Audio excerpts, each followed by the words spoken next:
আমি আবারও যাচ্ছি আমাদের জামাল ভাইয়ের কাছে। জামাল ভাই, জি আমি যে জিনিসটা আলোচনা করতে পারছিলাম যে সিলেট এক আমাদের বহুল আলোচিত একটা জায়গা। হ্যাঁ হ্যাঁ সেই জায়গাটার ব্যাপারে কিছু মূল্যায়ন আপনি করতে পারবেন আজকে? হ্যাঁ পারবো অফকোর্স। সিলেট একটা হচ্ছে একটা মর্যাদাপূর্ণ আসন। সিলেট একটা মিথ আছে, হয়তো বাংলাদেশের সবাই জানেন যে সিলেট থেকে যিনি সিলেট এক আসন থেকে পাশ করেন ওই দলের লোকরা সরকার গঠন করে। সেটা আমরা এই বিএনপি সরকারের সময় দেখেছি, আওয়ামী লীগ সরকারের আমলেও দেখেছি। এবং সেখানে সাবেক সংসদ সদস্য জনাব খন্দকার মালিক সাহেবের সুযোগ্য সন্তান জনাব খন্দকার মুক্তাদির সাহেব উনি নির্বাচিত হয়েছেন। উনার প্রতিদ্বন্দ্বী ছিলেন জামায়াতে ইসলামের প্রার্থী মৌলানা হাবিবুর রহমান। উনিও সিলেটের প্রতিষ্ঠিত ব্যবসায়ী, ব্যবসা অঙ্গনে উনার অনেক পরিচিতি এবং কম্পিটিশনটা খুবই হাড্ডাহাড্ডি লড়াই হয়েছে তারা দুজনের মধ্যেই। এবং আই থিঙ্ক সিলেটে সৌহার্দ্যপূর্ণ পরিবেশে ইলেকশন হয়েছে, তেমন বড় ধরনের কোনো গোলযোগ ঘটে নাই।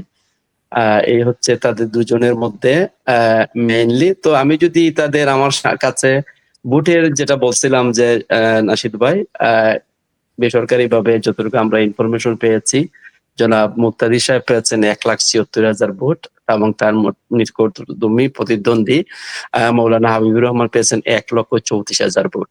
সো এই দুটা ব্যবধানের মধ্যেই মুক্তাদি সাহেব উনি পাস করেছেন। পরে আমরা বিলাত থেকে বা বাইরে থেকে দেখেছি যে বিভিন্ন ধরনের সোশ্যাল মিডিয়া বিভিন্ন ধরনের প্রেডিকশন ছিল।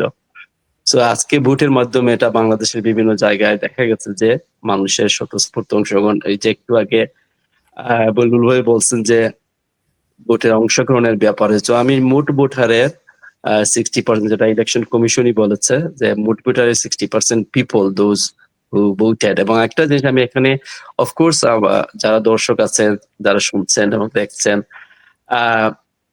আমার মতে ইলেকশনে শুধু যেমন এখানে আমরা দেখছি যে লেবার পার্টি অথবা কনজারভেটিভ পার্টির সদস্যরা শুধু ভোট দেয় না, ভোটাররা যারা সবসময় তারা পলিসি দেখে, বক্তব্য শুনে, তাদের পরবর্তী কর্মসূচি কি আছে সেটা দেখে তারা ভোট দেয়।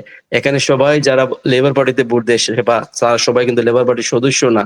ঠিক সেভাবে আমি বলবো বাংলাদেশে আওয়ামী লীগ, বিএনপি, জামাত, অন্যান্য যে সমস্ত রাজনৈতিক দল আছে, yes, তাদের কর্মী সংখ্যা আছে, বাট জনগণ তাদের বক্তব্য শুনে আজকে যারা ভোট দিয়েছে, আমার মতে এটা যে সবাই যে বিএনপির সদস্য, আওয়ামী লীগের সদস্য বা জামাত ইসলামের সদস্য সেটা নয়।